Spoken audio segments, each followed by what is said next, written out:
Hello and thank you for joining us today at Distracted by Life. Our podcast is all about making change within yourself and your relationships.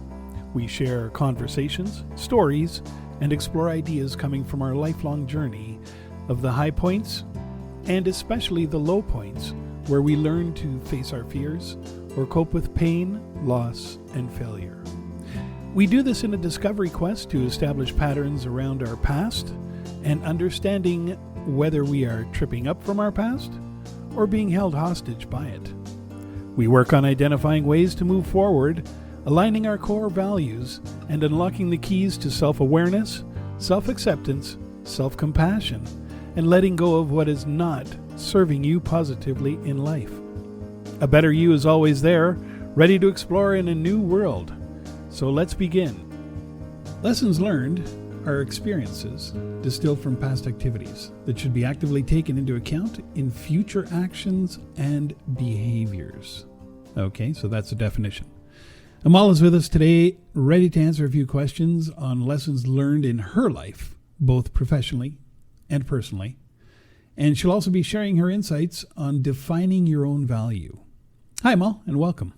Hi, Dan. I'm so glad to be here with you again in a wonderful episode about lesson learned in life, personal, professional.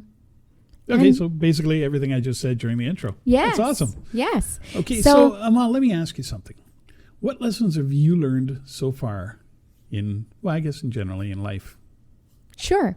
Let's get started. So I have a list, to be honest, and some might even sound very familiar or universal to people out there, or even you can relate to. So I'm going to get started. First thing first, letting go of the past and release the pain. Very important. In previous episodes, I spoke about that as well. Karma has its timing in showing up. And a lot of the time you will never witness or see it yourself when it's taking place. That's for sure. That is for sure. And that is universal. Yeah. I am uniquely created and worthy. I matter, I belong, and I'm enough. One of the hardest battles to face, staying authentic to yourself. And that is actually, it's a huge thing for me, because you see what you get, right? And staying authentic doesn't always align with other people. And you're not going to be the biggest popular person in the room, and a lot of people won't be your fans. But staying authentic is definitely the hardest thing you could do. Letting go is the hardest practice that you can learn to do, because it's always easy for us to say, oh, just let it go. We need to look forward into the future. Don't look at the past. And yes, and in coaching, we actually try to, in coaching, I try to help my client into not being stuck in the past. But in order for you to move forward, it's about acknowledging what happened in the past and in your experience and what brought you here. And because you are now here, you're looking into moving forward. And so it is painful. You have to revisit a bit the past, but not get stuck. And then you move forward. So to avoid ruminating. Yes. Yeah. Yes, exactly. Perfect. Striving for perfection increases your level of insecurity and doubts. Oh my God, let me tell you about that one. That is huge in the professional aspect, because I worked with people that does that. And I was one of those people, especially when I interview. I'm always kind of doing this part where I'm a perfectionist. And you don't have to give me a hard time. I do it myself. I thought this is like a badge of honor. It's terrible. And I have it in my podcast of perfectionism and whatnot. That episode, I speak about that. So when you work with people that are so insecure, they gravitate towards the being perfectionism. And that's the part where they wordsmith to death. PowerPoint presentation has to be this and that. They get into the weeds of things, which should distract them from the actual overall, the message that they need to get across. Projects can be delayed because people are expecting, it has to be this way and that way, and everyone has an opinion about them. It's impossible to hide away from pain. It's really impossible. I learned that the hard way, definitely. I speak about that as well in my book, Love, Faith, and Mercy, and leaning into pain, letting go and leaning into pain. Not everyone will like you, and that's okay. Yeah, that's upsetting to some people. It is. To hear, but it was. You've got to accept that. For me, it Can't was. please everybody. Being a people pleaser, and that is my nature, to be honest with you. You wear yourself out. Oh, it's very emotionally taxing. Over time, you realize, what the hell am I doing here? There are some people there is no way you can please. Just no way you can please these people. And at some point, you have to stop and think and realize your own value. I had a talk in International Administrative Association a couple of weeks ago about that aspect of valuing and highlighting your value and valuing yourself. Find joy in the little things. When you live with people who suffer from depression for the longest time, and people that are dear to you and your heart, you realize that you get sucked into that minutia of the misery and the negativity, and life gets hard. And we make it hard because we get stuck into these places, in these dark places. So we also make it hard. But when you step out of that, and I'm not saying run away from pain. I said run towards it, because that's the only way you release and move on. I'm also saying, I'm not saying notice the positivity and everything is positive and be positive and stay positive. Okay, that's irritating to a depressed person. Yeah, it totally is. You have to relate, put yourself in their shoes, and you kind of have to see what they're suffering from and offer self-compassion, offer compassion to them and to yourself, because at some point you have to find joy in the little things, because they're not going to come in the grand scheme of the finales and the rosy things. They're going to be the little things in life that you take for granted and you don't pay attention to. It could be the best cup of coffee you have in the morning. It's as simple as that. Physical touch can heal. When we are so closed, we armor up and we harden from the outside, and we don't allow love in because we feel we don't want to feel rejection or disappointment again, or hurt or pain. So we armor up and we close up, and that doesn't allow love to enter or flow from us. But at the end of the day, love does heal. All of the things are temporary.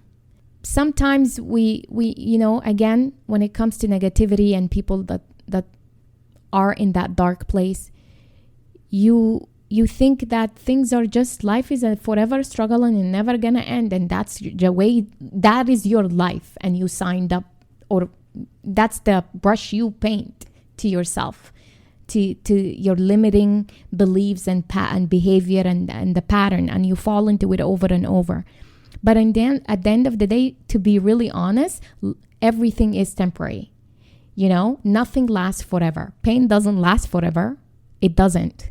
But we can actually extend it by believing this is what we are meant to do, to live in pain, in suffering. Yeah, regret and rumination can do that to you. That extends it. And that's why when we go say, oh, life is unfair. Life is the way it is.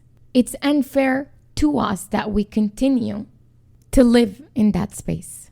Regardless of what you have achieved, there will always be someone better than you. Isn't it right? Isn't it? This is universal. You'll always lose when you compare yourself to somebody. Most of my clients, that's where they get stuck sometimes at, or at least that's the entry to where they come in with. I've done it. I'm the first one to admit that That was me as well. I think we've all done it at some point in our lives. That's why it's universal. I would sit here and be lying to you if I say I didn't feel all of those things. That's the whole point about coaching, is that I can be a good coach if I actually did not go through some of these scenarios myself, and this is what I'm trying to do, is help my client navigate through those aspects, because I figured out a formula. It might not work for every single client, but together we strategize and find ways that actually find the techniques and the tools that actually work for that specific client. Staying curious, never stop learning, and read a lot. I learned that later in life because my childhood, when I started, and my history to begin with was nowhere near, seek knowledge and be curious learner and you read a lot and all that stuff. No, I was like, okay, let's just get by. Getting by for a period of time might work, but then after at some point is not gonna work. If you are looking for career advancement and looking to succeed and all those kind of stuff you want to accomplish professionally, we've always done it like that statement is shooting yourself in the foot, and people always use that. Legacy systems and procedures. You got to be open to new opportunities and new ways to do things. Absolutely, and we are in a world where it's moving quite fast, and we need to innovate, and we need to, whatever we think we learned, we have to unlearn that and learn something new. It's pretty much what it is. It's adapting to change. Yeah. A lot of people struggle with that. Yeah, exactly. Sometimes you will not be okay, and that is okay. There are times where you're not going to feel, chippery and happy, and, life is roses, and you're just not going to be in those mental state. And that's okay. Don't beat yourself up for that. Actually, those are the time where you need to take a pause and self-reflect and ask inquiry questions to yourself. What's bringing those feelings on? Why are you in this mental state of you're not okay?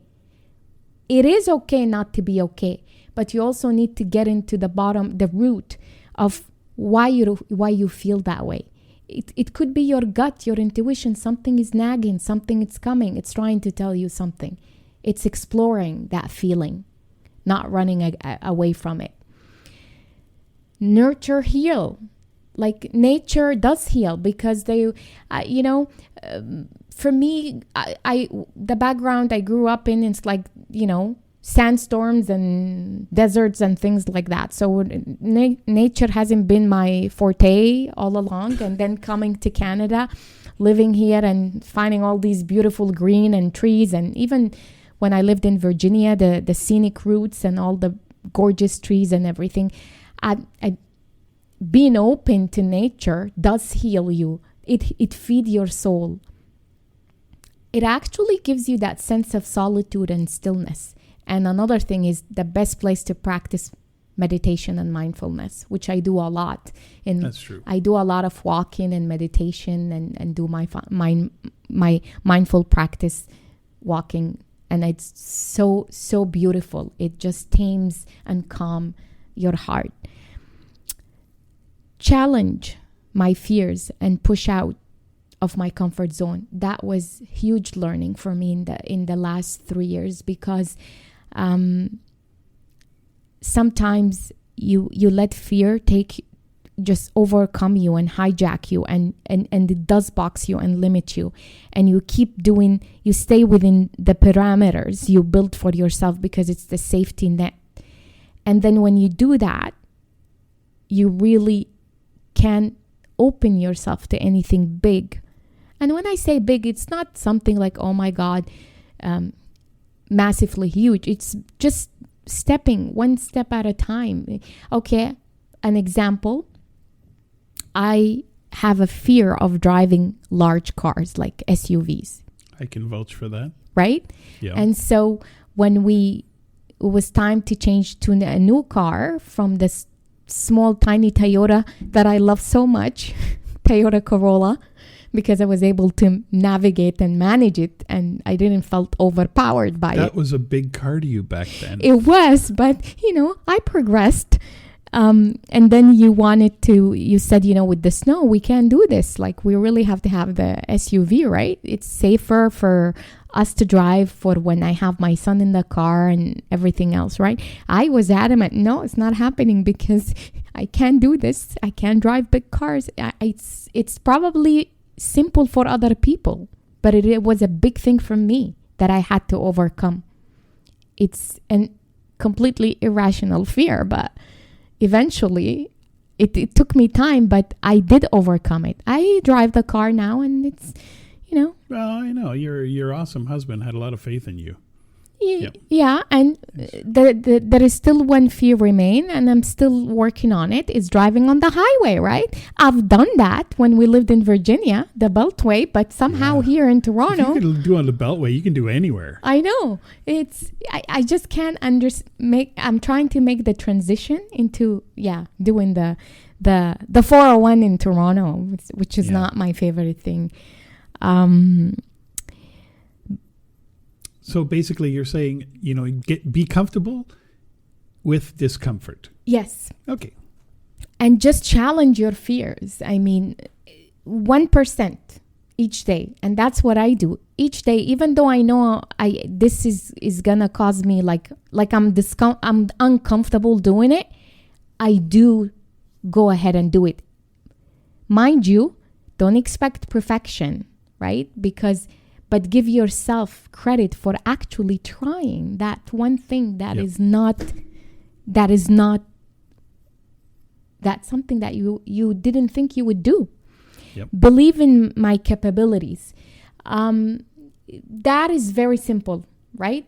You believe that you have unique gifts and talent, and you gotta believe in them. And when you believe in them, the world believe in them. You have to first believe in what you got, your character strength, your talent, what makes you uniquely you. And that is what you value. That's within your core value, and that's what you believe. And that's something that keeps you going, that builds your self-confidence.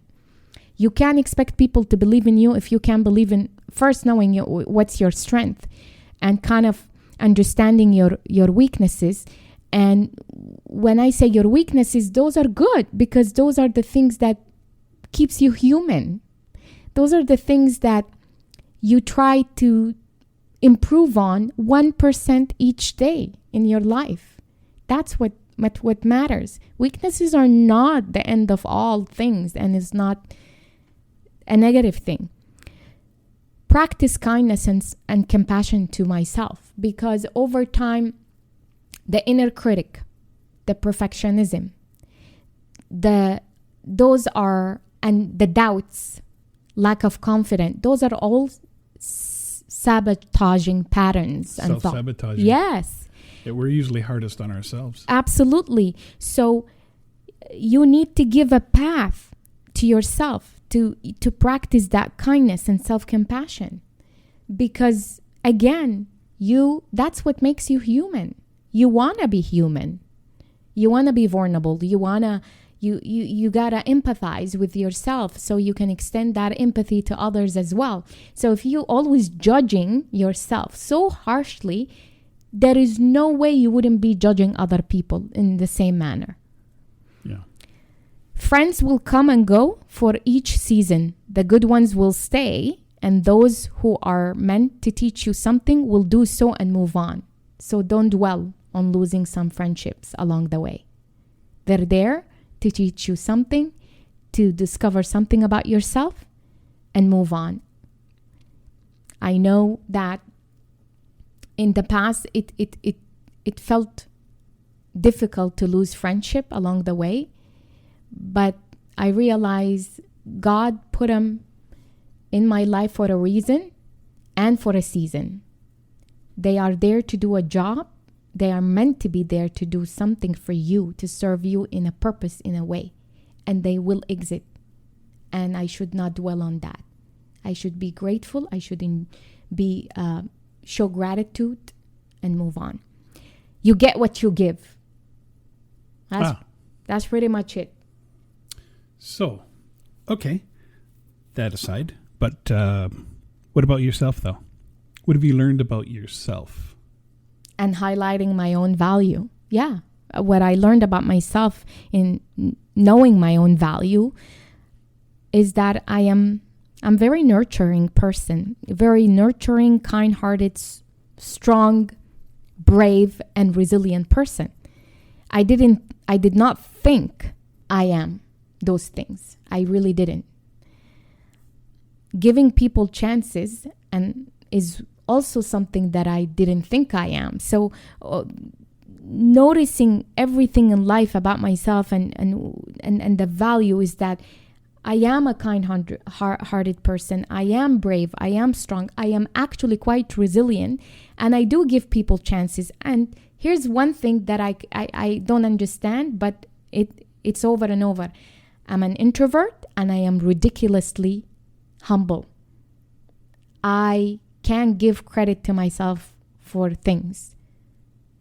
It's just hard for me, and that's why I make up for your lack of humility, because I am incredibly unhumble. So, and I'm okay with that. We match perfectly there. Yeah. I also learned that if someone thinks or tells me that I can do something, I rebel. I totally rebel, and I get very laser focused and determined to prove otherwise. And that served me well in my professional life and career. Because I have to say something now. When I first met you, when somebody said you can't do something, you didn't. One of the biggest changes that I've seen you make in my time of knowing you is that you took their word that you couldn't do something, and you turned it around. You actually proved to yourself that you can do something. That's the healing part. Remember, it's a huge, huge thing in your life. In our I saw. Yeah, in our last episode, this part about healing. Growing up, being told that you amount for nothing, or you can't do this, or and I kept going on about life in being in the shadow, and very timid kid, and very shy actually. And that's where the introvert part comes. I am very shy until I get warm and get to know the person. Then I can. People like that. Yeah, and so I rebel. The healing part is I rebel. And the way I rebel, I don't voice it and make a big statement. I rebel silently by getting laser focused. Yep. Getting determined to prove that person or that thing otherwise. This happened in my professional career because people always underestimated the short, petite, kind of silent, quiet, introvert, shy person. The rookie executive assistant. And I wanted to show the world that used to be a stay-home mom before she came back to the world of entering the world of the workforce and work in the financial industry. I wasn't going to let that journey define me. It was a wonderful thing. I stayed home because I had a kid. I had a child that I wanted to care for. And now it's time for me to... Isn't that what people do for women in general? Is they get labeled? Yeah. Sadly. She's a wife, she's a mother, she can't be anything else, too much to juggle. Well, I remember the job interviews you had. Yeah. Why is there a gap in there? Well, I had a child. Oh. You got nothing to offer, bye-bye. Yeah. I remember those when you went on those interviews. Exactly. So it's, don't tell me I can't do something, because I will try to go do it. It might not be to your standard or expectation, but I'm going to find a way of doing it. And if I can't do it, I'm going to find a different kind of way of doing it, or find someone else that can show me how to do it. One way or another, I'm going to figure it out. Podcast was the last two words I'd put together when thinking of us years ago. Yeah. So, case rested. Absolutely. So, mind you, I do it within reason. I acknowledge when it's time, though, to drop it and move forward. Because there are some things that are beyond what I can explore for certain reasons, or whether it's external reason affecting that and impacting that. So I that's where I stop and say, you know what, it's in God's hand. That's what as far as I can go with it. So now we talked all about my points and my stuff. What about you, Dan? What? What life lessons you learned? And what have you learned about yourself through it? First of all, I'm not Batman. I've had to accept that. Okay. Life lessons that I've learned. Never stop learning every day. Even the smallest things can teach you a lesson. I guess you just have to be open to see it. You did say something earlier, which I have to agree with. Always read. But most importantly, take the time to understand what you've just read. Don't skim, it's too much. And I guess there's probably so many, but last one, stay in touch with people who keep you grounded, keep you humble. I need to stay in touch with a lot of people to keep me humble.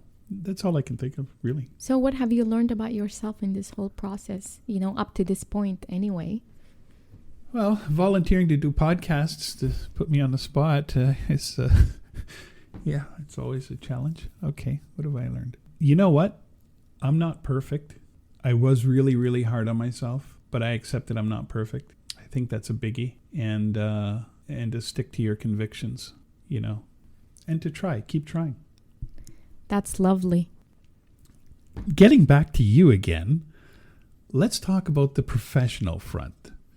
So what lessons have you learned professionally? Well, here's what I learned professionally. Very useful, lessons. Develop a skill that people value, because if you want to keep a job, if you want to compete in the current environment, you need to do your homework and learn a skill that people will value. Failure can teach you more than your successes. It really does. Because every time things come easy and you succeed, there is nothing there you're learning. You're just adding coins, stars and coins to your bucket. But failure is where you actually get to find out how you do something different the next time, what you can avoid, and actually it teaches you about yourself too. Can you handle it? Or would you crumble? You crumble when there is setback and failure, and you give up and you hide in a dark hole. Outsource or delegate the things you don't like. That's a good one in my role anyway, as an executive assistant. There are things that we don't always like, and there is ways to outsource them or delegate them. It's especially the savvy strategic assistant knows how to do that skill. Stay loyal to the people who helped you along on the way up. Yes, that is important. I had people who believed in me where others shut the door in my face, professionally, honestly. And that made a huge difference in my life. And to those who would hear this podcast, you know who you are. And I thank you from the bottom of my heart for believing in me and seeing me through. When you choose a career, select one that gives you a sense of purpose and ignite your passion. Because otherwise you're just dragging and you're settling. And goes back to the fact that you're not stretching yourself. You're getting the easy way out, and just the lazy or the easy way out, whatever you want to call it. The point is, if you settle and you choose something because that's what's available, then you're going to become complacent and you will lose your passion, and you're going to coast. I don't know about you, but I don't want to coast. I would if I am at that level. But I've worked and I've seen people that are coasting early on and still in their career because they just don't have the passion for what they've chosen, because it was just easy. Build working relationship because it's about what you can do, but more about who you know. you know this one. It's basically networking and building relationship, because really at the end of the day, it's not about what you can do, the skill set you bring, because they don't even pay attention to that anymore. It's about who you know. Yeah, especially if you want to work in certain organizations, or you're looking for a job, you're trying to get an interview on another podcast because you're trying to sell your books or things like whatever it is. I've seen it over and over and over. You know, if you scream the louder and you have the biggest follower, then that means you're really great and people judge you from the surface. And yeah. Networking is big. Yeah. Waiting for others' validation may never come. And it takes away your power if you keep waiting for it. Yeah. Don't rely on other people's validation to validate yourself. Learn to validate yourself first. And know your value and know how to highlight that value and how you can speak to it. And it's not cocky, it's confident. Yes. With a sprinkle of humility, but knowing how to do that, knowing how to translate that so you don't come across as cocky. Surround yourself with people who encourage you to reach your potential and are happy to celebrate with you. That's a biggie. It is huge, because and this is also universal. We all know we have people in our life. Not everybody happy for our success. And not everybody wants to celebrate with us genuinely. And not everyone wants to be our biggest fan. We could have all sorts of friends, but not everybody in that same level. Now, you've always heard me say this, and other people have heard this too. Success breeds success. But it's not asset success that I talk about when I say that. It's emotional success. It's relationship success. That's the success. You hang around with successful people, you will become successful yourself. Absolutely. You also hang around with people who hunt for the good in life. It helps to stay, in that healthy state of mind, the well-being of your state of mind. I'm not going to use positivity. It's more about the well-being of that state of mind of yours. So you are able to be resilient and fight the battles. They will always be battles to fight. Create a process that works best in how you get your work done. You don't have to follow I've learned this huge in my role, because every time you move in with different companies or different department, they want you to just slip in and you kind of stay in the shadows and basically follow what's already there.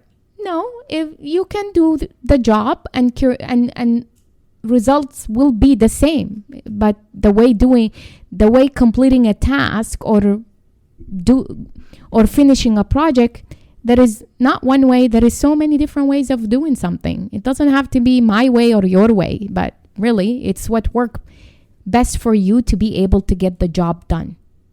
It doesn't matter how you're getting there, because that is your process, as long as the result is there. Great habit will shape your future. It's all about routine and habit, how you start your day, how you end your day, and in between how you take that break, the breaks you take, those mental breaks. You have to build mental breaks in your day. Oh my God, busyness and I work 12 hours and so much stuff, a lot on the go, whatever. That doesn't make you a hero. That makes you overwhelmed, diagnosis with busyness disease, and can't get yourself organized to come up for air. We're all busy, but organization and time management are biggies. Yeah, you have to live a life in a mindfulness, in a mindful way. And how you start your day in the morning set the stage. I start 5 o'clock in the morning. I get time for my coffee, getting ready. I do my meditation. I journal a lot throughout my day. I end my day with meditation as well. So that helps me to remain in that right frame of mind and shut the noise and chaos and that to-do list. As an executive assistant, it's a professional hazard when you have a to-do list in your mind 24/7, because you're getting other people who rely on you, organize an executive, a whole team, and also doing your job. And you got to come home and you got to do that aspects of your life as well. Ask for what you want. It doesn't mean you will get it though. It's simple, and again, people in the professional working environment would know this. Everybody tells you gotta speak up, you gotta ask for what you want, yes, you could do that. Be brave enough and put yourself out there and ask for what you want, understanding that you will not always get what you want. And are you okay with that disappointment? Or you need to manage that disappointment, because not everybody, you will not always get what you want. Sometime you will, and sometimes you won't. You have to come to terms with how you're going to manage the disappointment of that. Never get discouraged. Expectation and biases will stifle your gifts if you allow them to. So when you are placing expectation on yourself, or letting others, especially others in around the people that you work with, place certain type of expectation, and you also deal with biases in professional setting. Expectation and biases goes hand in hand. It will stifle your gifts. And what do you mean by your gifts?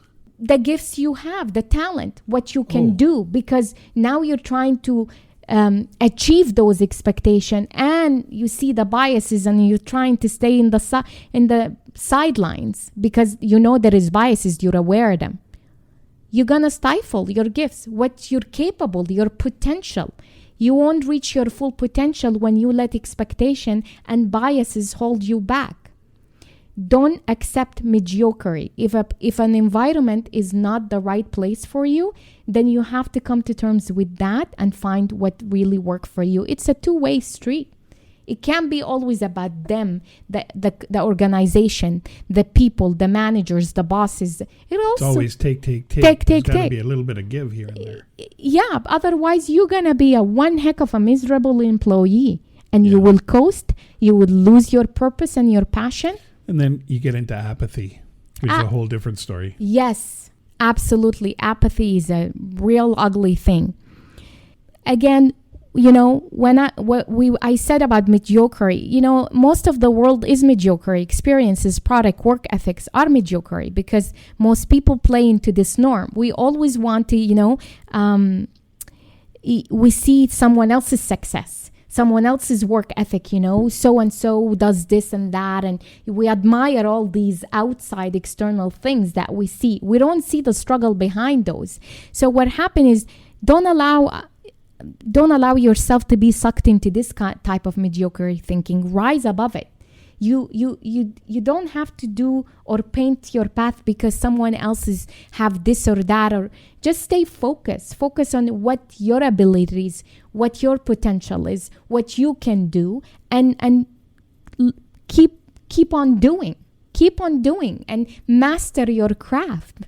There is nothing wrong with mastering your craft, because at the end of the day, when you do, you will not be, you actually won't allow them to go unnoticed. They just can't dismiss or unnotice your talent because it is your craft and they can see it. People will not like you for no real reason. Don't waste your energy trying to change that. At times, it goes deeper for them than let's get to know each other. Yeah. Again, professionally, I've come into new teams and new places where I've just, for no other reason than I was just not just like that. I realized that there is no point in trying to please them or to change their mind, because it goes deeper for them than just that. When you are so good at your job and what you do, and you have specific real skills that really shine without you even having to toot your own horn, and it's so visible to others, and you're the newbie, of course someone is not going to be crazy about you. So getting back to the personal side, you can't please everybody. You can't. But and knowing that you can't please everybody, don't be upset about it. And don't dumb your skills down so you can fit in and you stay out of the radar. Yeah. Off the radar, yeah. Yeah, And this is what brings me to my last point. Jealousy is a real thing in a professional setting. Oof. Watch out for it. That. Yeah, and learn how to protect yourself from its negative impact, because jealousy is real thing, and I see it every time within my role, within supporting C-level executive in a different dynamic, whatever. It's a real thing.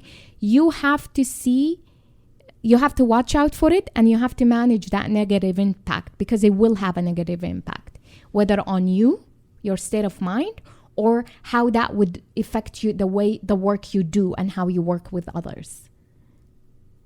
Yeah, I totally agree.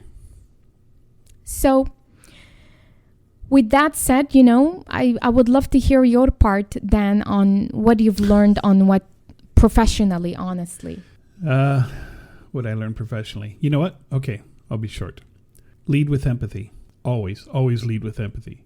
Don't talk down to anyone, regardless of position. Hearing your team is easy. Listening to what they really have to say, that's a learned skill.